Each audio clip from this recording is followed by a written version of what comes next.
Allow myself to introduce myself. Hello there, how are you? Lyrin Haddock here with another edition of Worth the Buy here on Bearded Budget Media. Now, this week we're looking at the first of a trilogy. I won't be doing them weekly, but I will work my way through them. So it's also a film that was brought up by Zod R3I, and the spoof of a spy film from the 60s such as The Man from U.N.C.L.E., Avengers, and of course, James Bond himself. So let's fire up the Shaguar, let's find some orange sherbet, and freeze ourselves, and let's dive in to Austin Powers' International Man of Mystery.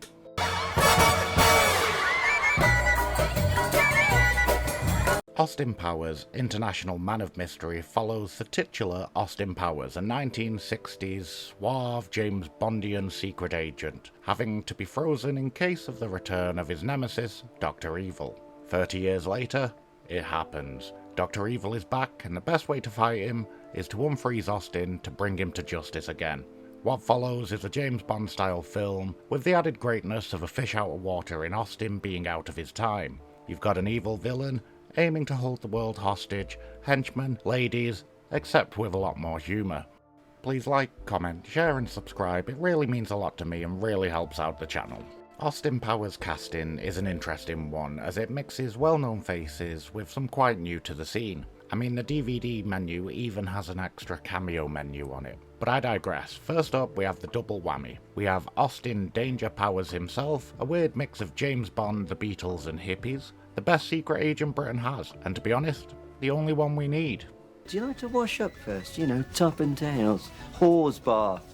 Personally, before I'm on the job, I like to give my undercarriage a bit of a how's your father.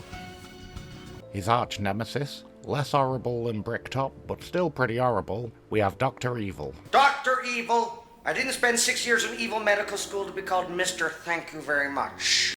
The Belgian orphan, heavily based on the Bond villain Blofeld, the first one, not the Christoph Waltz one, and I believe not his first, but definitely won't be his last time of playing multiple roles. Both are played by the man, the myth, the legend that is Mike Myers. I like to see girls of that caliber. By caliber, of course, I mean both the size of their gun barrels and the high quality of their characters. Two meanings, caliber, it's a homonym. Next up, those who work with Austin under the banner of the Ministry of Defense. Firstly, he who appears to be running the show and gives all the information needed, Basil Exposition. That it's not just a clever name. The upper-class Englishman who's essentially M, but with more sass. Played fantastically well by Logan himself from Logan's Run, Michael York, OBE. Yep, he was awarded an OBE only a year before this film's release. You have a lot of explaining to do. I'm sorry, Basil, I thought she was a man. Damn it, man, you're talking about my mother. Well, you have to admit, she is rather mannish. Austin. Well, no offense, but if that is a woman, it does look like she was beaten with an ugly stick. What? Really, Austin? Alongside Austin in the field is daughter of his previous partner, Vanessa Kensington, a rookie agent with big boots to fill following in her mum's footsteps and played beautifully by Elizabeth Hurley. Well, God knows he tried, Mummy. I actually had to be rather firm with him. You didn't tell me he's so obsessed with sex. It's really bizarre. Alongside Dr. Evil are his henchmen and women, often covering multiple different Bond villains at the same time. I have to bring in Dr. Evil's second-in-command first of all, number 2. That it's not just a clever name. Played very straight, especially compared to some of the other characters, by the acting legend that was Robert Wagner. My name is number 2. This is my Italian confidential secretary. Her name is Alata. Alata Vagina. Come again? A lot of vagina. Maybe not his second-in-command, but definitely up there in the structure is Frau Farbissina, stern, Germanic, and creator of the militant wing of the Salvation Army. She's played with a delightful wickedness by Mindy Sterling. Jawohl, Herr Doctor. I have created the ultimate weapon to defeat Austin Powers. Bring in the fembots! Dr. Evil's teenage son, Scott Evil, who was produced from frozen sperm of Dr. Evil during his time in space, played 13 years into his career by Seth Green. I mean, I'll go get a gun. We'll shoot them together. It'll be fun. Bang! Dead. Done.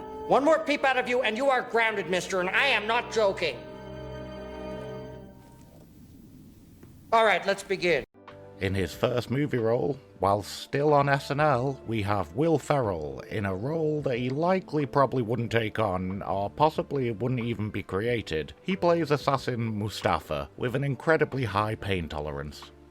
But Dr. Evil, we were unable to anticipate feline complications due to the reanimation process. Silence!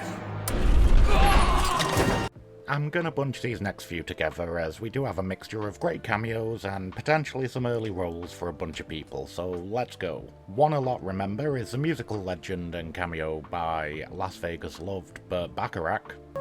Ladies and gentlemen, Mr. Burt Bacharach. Soup Nazi Larry Thomas shows up as a casino dealer. I'll stay. I suggest you hit, sir.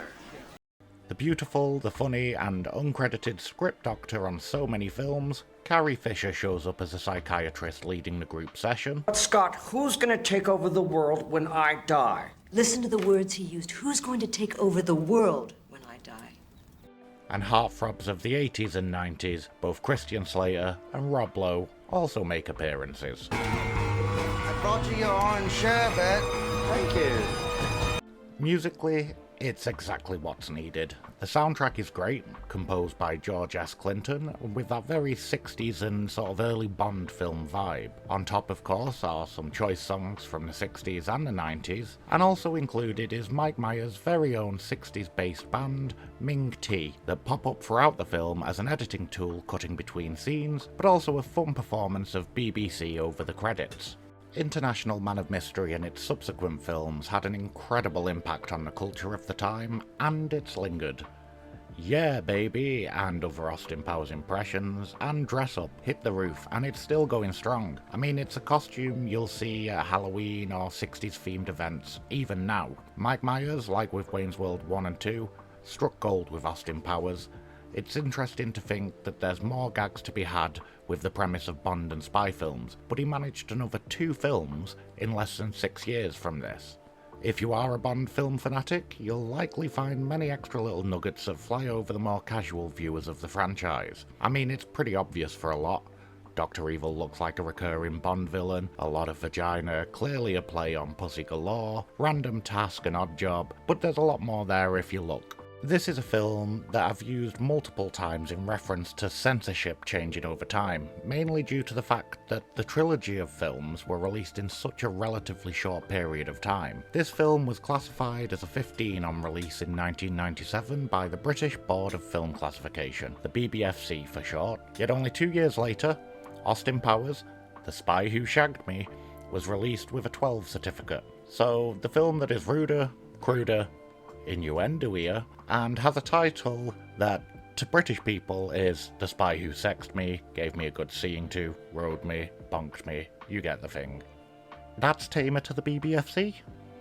It's that traditional difference between British and US English. What an American sees as a harmless term. It has a starfish on the fanny, and it comes with its own pail. To a Brit, it hits differently. A fanny is a euphemism for the euphemism that is a front bottom. I digress. This film, when looked at compared to number 2 and 3, is generally tamer in its innuendos and crudeness, and yet from 1997 to 2021 was a 15, but has since been reclassified as a 12. Mike Myers, being a Canadian by birth, but his parents both being British natives, meant, in his own words, that my parents were from Liverpool, and there's no one more English than an Englishman who no longer lives there. Every molecule of British culture that came across the Atlantic was tasted and worshipped. His love of British comedy and tropes is clearly visible, whether it's Carry On films, Benny Hill or Peter Sellers. There's that Britishness to it. If you haven't seen it, Peter Sellers in The Party is a strange yet entertaining time capsule of the 60s, and it's Myers' favourite films himself. Myers doesn't seem to have brought up the Carry On films, but it's something I noticed whilst watching. Maybe I do need to cover a Carry On film or so, considering I ended up watching quite a few on a Sunday afternoon when it was pissing with rain. This is a film that again holds a special place in my heart, along with Air Force One and others to be revealed, in that it was a film that I first watched with my mum on a weekend when my sister was at her dad's. Now, it's another reason I created this channel. It's a film, along with others, that left memories that can't be forgotten. Those memories that you hold dear with family and friends, and laughter in particular can be a great cementer of those memories. I brought you your orange sherbet. Thank you. It's also a film that decades later I watched with my own kids, and we all laughed raucously throughout it as a family. We then did number 2 and 3 in quite quick succession afterwards too. So there we have it, another worth the buy here on Bearded Budget Media. With the nights drawing in, and the ever-increasing chance of rainy Sundays, there's never a better time to rewatch this pearl, or watch it for the first time if you've never seen it. I've been Learin Haddock. Catch you next time. What's the other thing that scares you? Carnies. What? Circus folk. Nomads, you know. Smell like cabbage. Small hands. Indeed. My father was a relentlessly self-improving boulangerie owner from Belgium with low-grade narcolepsy and a penchant for buggery. My mother was a 15-year-old French prostitute named Chloe with webbed feet.